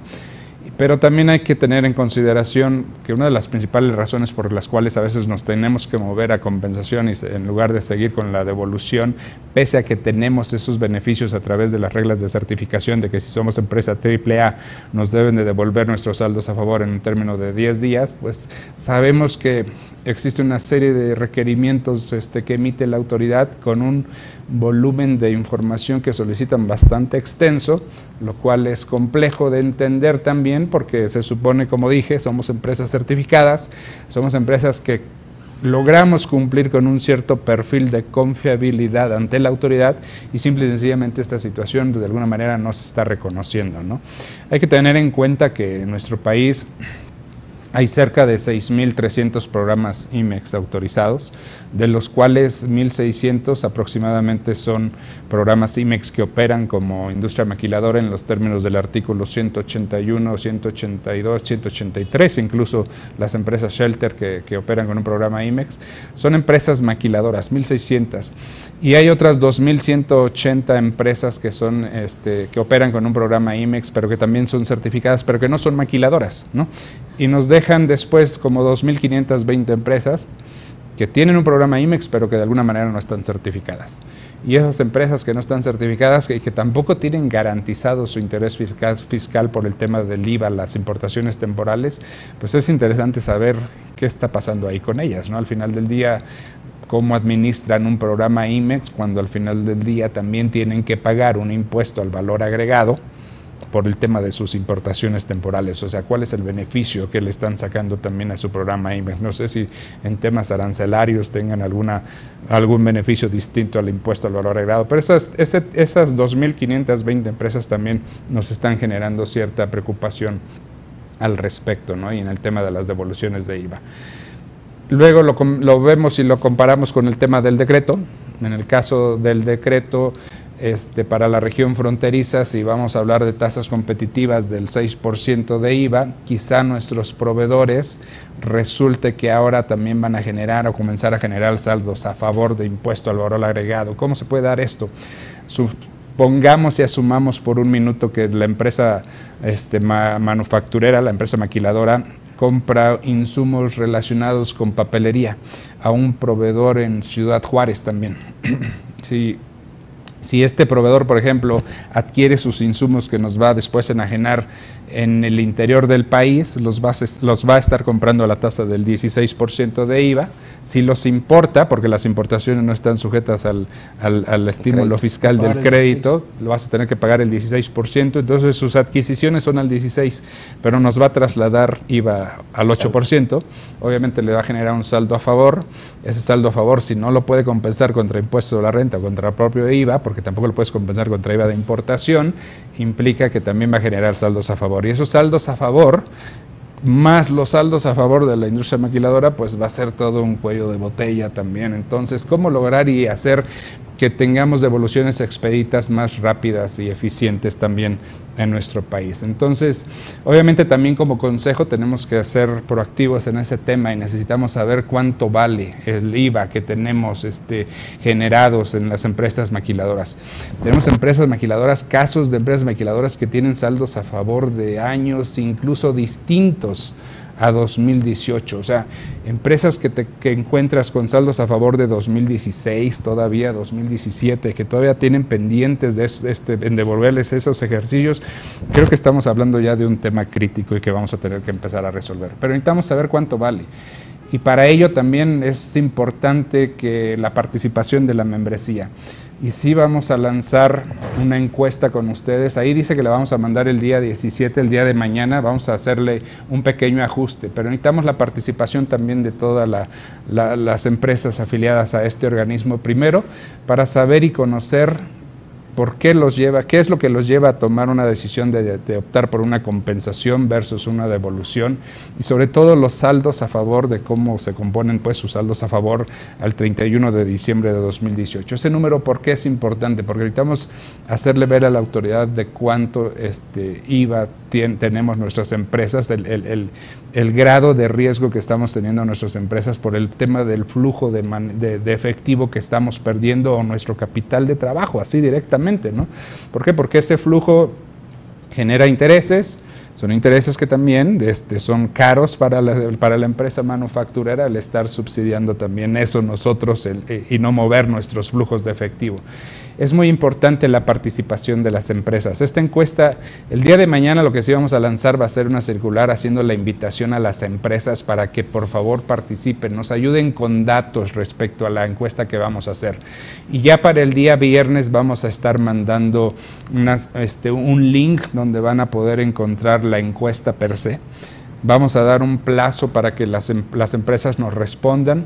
Vamos a tener también un plazo para nosotros analizar la información que nos están respondiendo.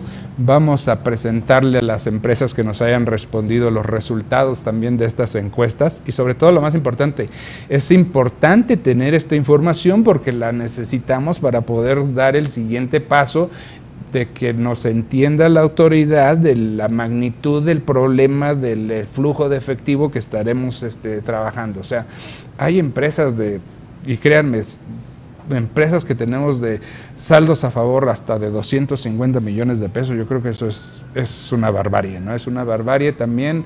Nunca vamos a poder compensar esos saldos a favor de IVA. Si hay saldos a favor de IVA es porque existieron también situaciones, características importantes, hasta un crecimiento de la propia empresa al tener que aumentar sus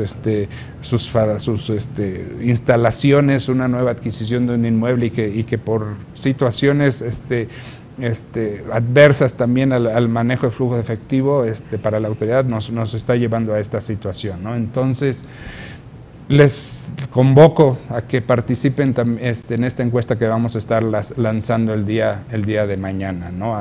El día de mañana vamos a conocer para darles a ustedes el link al cual van a poder acceder a partir del próximo viernes. Y yo creo que vamos a estar dando un término de no más de una semana y media para que también nos puedan responder lo más pronto. Esto tenemos que movernos rápido. Estamos fuera del tema del decreto de beneficios. Tenemos un tema por la de compensación universal. Los saldos al 1 de enero del 2019, a como está redactado hoy en día la regla de la sexta resolución anticipada, no hay otra más de que solicitarlos en devolución. No los podemos compensar, así está la regla. Entonces tenemos que seguir trabajando la autoridad, pero que también tenemos que tener números duros por parte de este consejo, ¿no? Entonces sí les voy a pedir mucho su ayuda. Entonces, con esto estamos dando por terminado, como les estuvimos poniendo durante la presentación. Pueden ustedes mandar sus preguntas a la página de webinar.nacional@index.org.mx. No vamos a cerrar ese link de las empresas, los vamos a dejar abiertos para poder obtener sus preguntas y las vamos a estar respondiendo aún fuera, ya después de la presentación de este webcast, ¿no? Hoy en día, al momento, tenemos una sola pregunta. La pregunta básicamente dice: ¿habrá cabildeo por parte del Índex Nacional en relación al impacto del pago de la prima de antigüedad? ¿Habrá cabildeo por parte del Índex Nacional en relación al impacto de la tabla de ISR en la zona fronteriza? ¿Seguirá igual? Es cierto, la tabla de los sueldos y salarios no se toca para la retención relativo a sueldos y salarios. Ahí no tenemos ningún impacto, seguirá siendo lo mismo. Hay casos muy particulares en el tema de salarios que hay que revisar y que las empresas tienen que revisar de manera puntual. Si hay casos de empleados que cuya percepción es del salario mínimo, pero si tú le pagas a un trabajador un poquito más de eso hasta cierto límite, quizá en el bolsillo neto el trabajador que le pagas más se lleva incluso menos que el que gana salario mínimo. Entonces, yo creo que sí va a ser necesario y vamos a tener que hacer ese planteamiento puntual para también buscar ajustar esas tablas, sobre todo que ayuden al objetivo también, en el caso de la zona fronteriza, lo que es el decreto, ¿no? El decreto tiene asimetrías. Exacto, tiene un objetivo fundamental también de promover la inversión, generar empleo en la región fronteriza, y reactivar esa economía también, ¿no? Entonces, sí, cuenten con ello, que vamos a estar trabajando. No creo que en el prima de antigüedad vaya a haber un tema pero eso es algo que también el Comité de Capital Humano va a tener que trabajar con la Secretaría del Trabajo y Previsión Social. Los invitamos también a que vean las redes sociales del Index, tanto en Facebook como en Twitter, @Index Nacional. Ahí hay mucha información que el Consejo Nacional sube para la membresía, no nada más en temas fiscales, en cualquier tipo, todo otro tipo de información se sube para conocimiento también de la membresía.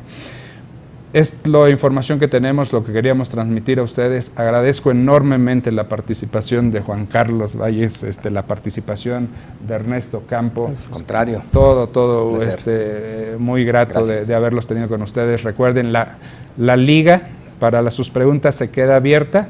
La vuelvo a mencionar, es webinar.nacional@index, está de hecho proyectándose ahora, @index.org.mx, y la vamos a dejar abierta, por lo que creo, se los pediría quizás hasta el día de mañana, las preguntas que existan y los avances que vayamos teniendo también con las revisiones y discusiones con la autoridad, pues obviamente lo vamos a tener que saber, dar a conocer también a la membresía. Les pido mucho su apoyo, por favor, su participación, para que nos respondan la encuesta que vamos a estar lanzando a partir del próximo viernes. Esa es una encuesta que nada más tiene que ver para temas de IVA. Los temas técnicos en materia de la discusión que vamos a revisar con las autoridades fiscales en materia del decreto, particularmente para las maquiladoras, las vamos a estar realizando de manera institucional a través del Consejo Nacional, ¿no? Muchísimas gracias a ustedes, que tengan una excelente tarde, lo mejor para ustedes, muchas felicidades para este ejercicio de 2019 y gracias, y estaremos transmitiendo en alguna otra ocasión. Muchas gracias.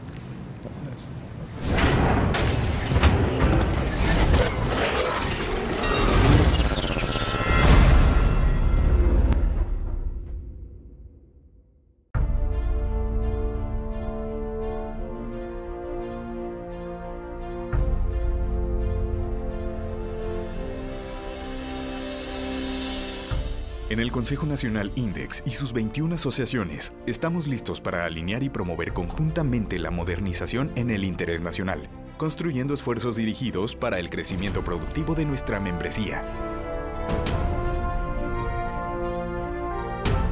Promover el ascenso competitivo de la industria mexicana de exportación, modernizando el ambiente de negocios, ha sido parte del apoyo que brindamos a los corporativos representados en diferentes regiones de México, en las que hemos potenciado al Consejo Nacional INDEX como una organización empresarial líder en la productividad de la industria global mexicana.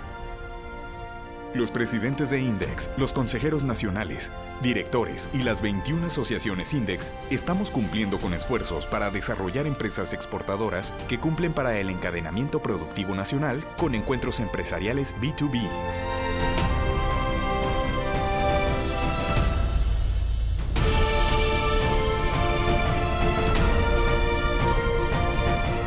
Lo mismo que el Programa Corporativo de Responsabilidad Social para la Inclusión Laboral. Además de ser hoy la organización empresarial más innovadora con el nuevo Centro de Innovación y Desarrollo e Investigación, en donde INDEX, en la región de Matamoros, impulsará a la industria de autopartes, electrónica, metal mecánica y la generación de energía como elementos de competitividad. El Consejo Nacional INDEX, en su agenda corporativa, escaló a nivel Presidencia de la República en turno y electa iniciar los trabajos de validación y diseño de más esquemas públicos de promoción que mantengan e incrementen nuestra capacidad exportadora, trabajando en un marco jurídico 4.0 para potencializar a la industria mexicana de exportación. Con generosidad, las asociadas de INDEX, con $10 millones el año pasado, brindamos ayudas directas a más de 175,000 personas, más de 100 escuelas, apoyo a asilos, preparatorias, fuerzas federales, fuerzas armadas y acciones de sustentabilidad al medio ambiente. El año 2017 cerró exportaciones de manufactura IMEX por un valor de $238,917 millones. Mientras que en el primer cuarto de 2018 exportamos más de $76,603 millones en un claro signo de lealtad productiva y contribución nacional. En 2018 estaremos concluyendo inversiones por más de $2,670 millones y más de 152,000 nuevos empleos, que superarán los 3,034,000 empleos directos que registra el IMSS promovidos por la industria global en México.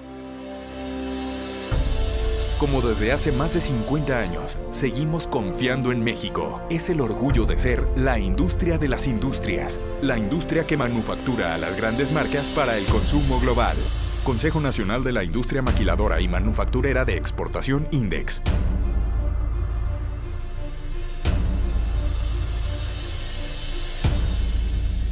45 Convención Nacional INDEX.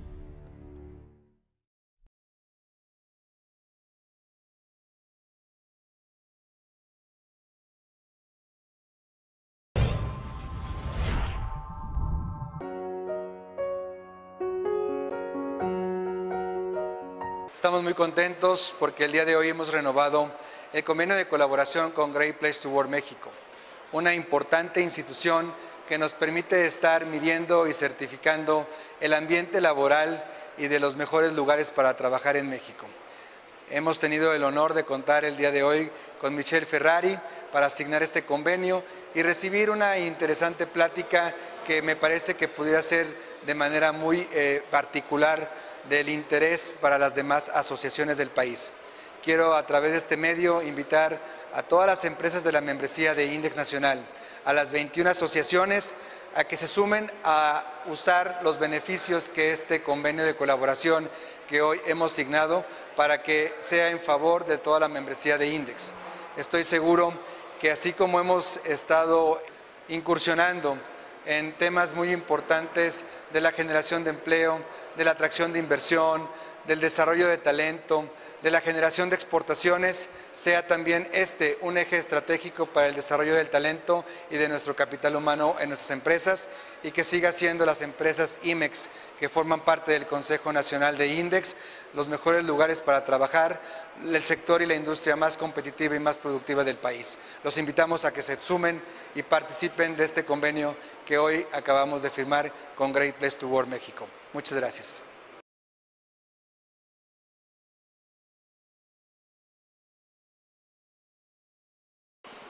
Hola, es un gusto, estamos muy contentos de estar aquí el día de hoy nuevamente con INDEX apoyando esta nueva iniciativa que impulsa a las organizaciones dentro del sector manufacturero a seguir trabajando en generar mejores culturas. Hemos venido trabajando a lo largo de los años donde se ve una mejora continua, donde sabemos y queremos seguir apoyando a las organizaciones de este gran sector a ser una de las culturas de mayor competitividad para el 2030. Seguimos invitando tanto a nuestros socios, a la gente que tiene la membresía, a las organizaciones que están trabajando en este gran sector, a seguir promoviendo el tema del capital humano, el tema de la cultura, para seguir generando mejores negocios y sustentables hacia el futuro. Agradecemos mucho a INDEX la confianza que deposita a Great Place to Work y seguiremos siendo un partner importante para lograr todos estos objetivos. Muchas gracias.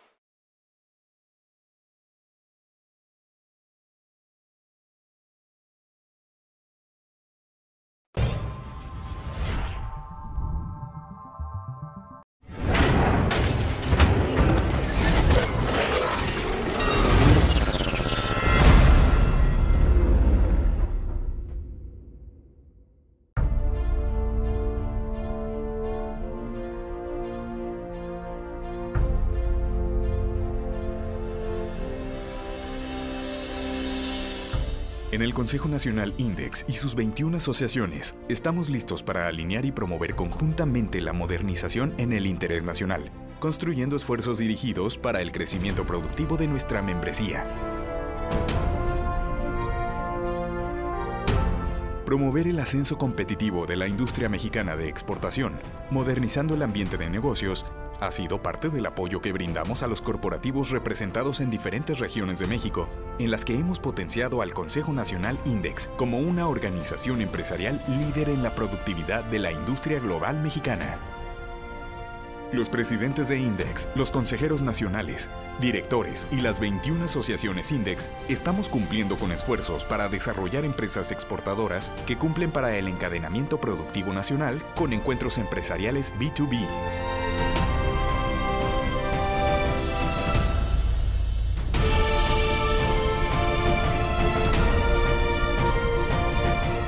Lo mismo que el Programa Corporativo de Responsabilidad Social para la Inclusión Laboral.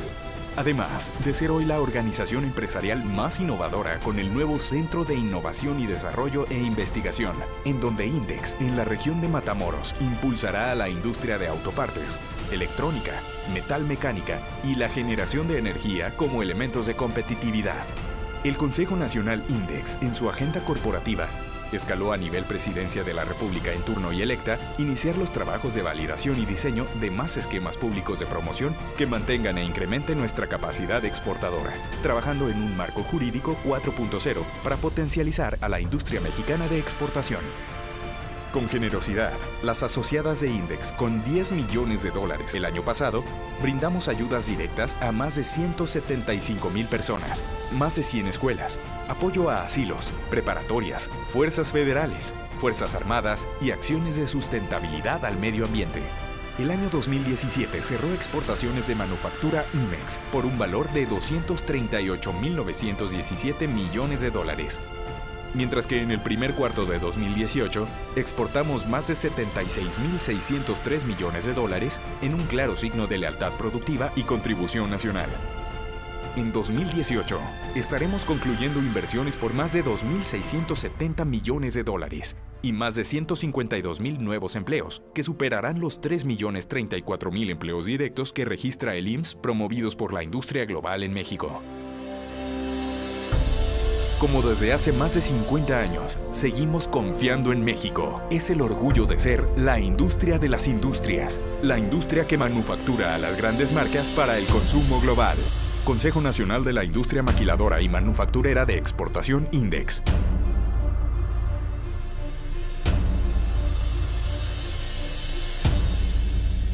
¡45 Convención Nacional INDEX!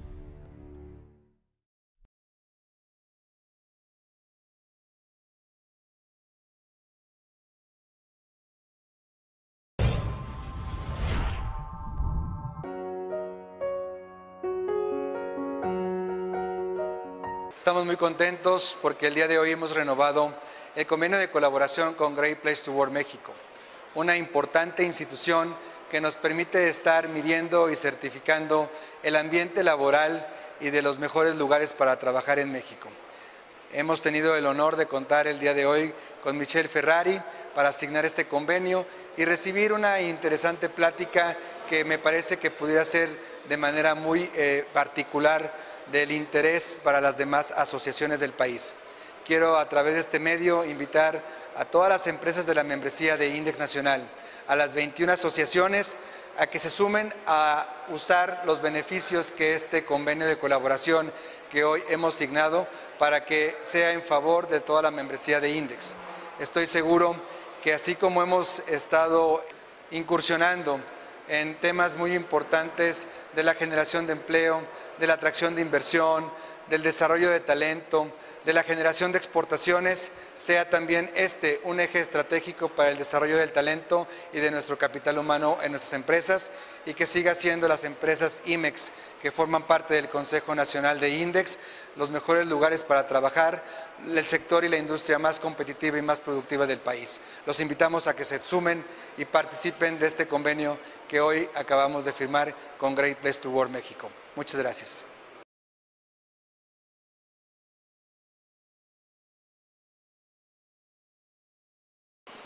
Hola, es un gusto, estamos muy contentos de estar aquí el día de hoy nuevamente con INDEX apoyando esta nueva iniciativa que impulsa a las organizaciones dentro del sector manufacturero a seguir trabajando en generar mejores culturas.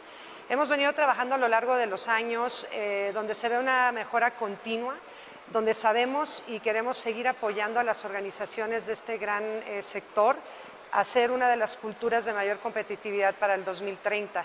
Seguimos invitando tanto a nuestros socios, a la gente que tiene la membresía, a las organizaciones que están trabajando en este gran sector, a seguir promoviendo el tema del capital humano, el tema de la cultura, para seguir generando mejores negocios y sustentables hacia el futuro. Agradecemos mucho a INDEX la confianza que deposita a Great Place to Work y seguiremos siendo un partner importante para lograr todos estos objetivos. Muchas gracias.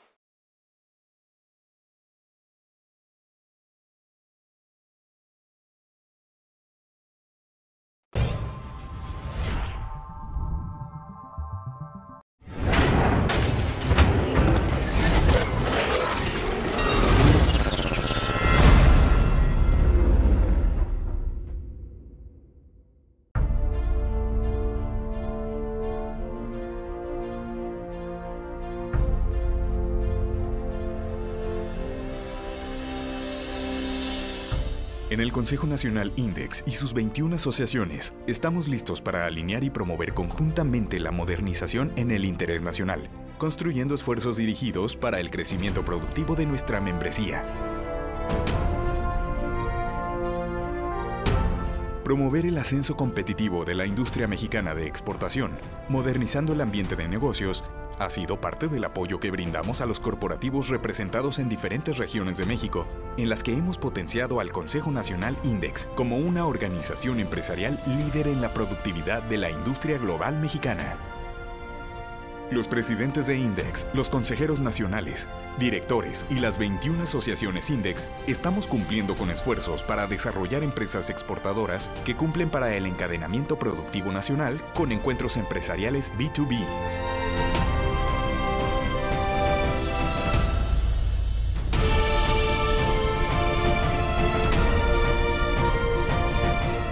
Lo mismo que el Programa Corporativo de Responsabilidad Social para la Inclusión Laboral. Además de ser hoy la organización empresarial más innovadora con el nuevo Centro de Innovación y Desarrollo e Investigación, en donde INDEX, en la región de Matamoros, impulsará a la industria de autopartes, electrónica, metal mecánica y la generación de energía como elementos de competitividad. El Consejo Nacional INDEX, en su agenda corporativa, escaló a nivel Presidencia de la República en turno y electa iniciar los trabajos de validación y diseño de más esquemas públicos de promoción que mantengan e incrementen nuestra capacidad exportadora, trabajando en un marco jurídico 4.0 para potencializar a la industria mexicana de exportación. Con generosidad, las asociadas de INDEX, con $10 millones el año pasado, brindamos ayudas directas a más de 175,000 personas, más de 100 escuelas, apoyo a asilos, preparatorias, fuerzas federales, fuerzas armadas y acciones de sustentabilidad al medio ambiente. El año 2017 cerró exportaciones de manufactura IMEX por un valor de $238,917 millones. Mientras que en el primer cuarto de 2018 exportamos más de $76,603 millones en un claro signo de lealtad productiva y contribución nacional. En 2018 estaremos concluyendo inversiones por más de $2,670 millones y más de 152,000 nuevos empleos, que superarán los 3,034,000 empleos directos que registra el IMSS promovidos por la industria global en México. Como desde hace más de 50 años, seguimos confiando en México. Es el orgullo de ser la industria de las industrias, la industria que manufactura a las grandes marcas para el consumo global. Consejo Nacional de la Industria Maquiladora y Manufacturera de Exportación INDEX.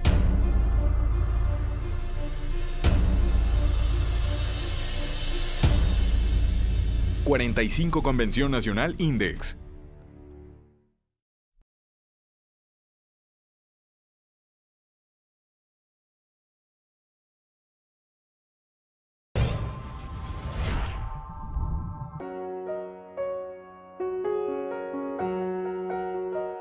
Estamos muy contentos porque el día de hoy hemos renovado el convenio de colaboración con Great Place to Work México, una importante institución que nos permite estar midiendo y certificando el ambiente laboral y de los mejores lugares para trabajar en México. Hemos tenido el honor de contar el día de hoy con Michelle Ferrari para asignar este convenio y recibir una interesante plática que me parece que pudiera ser de manera muy particular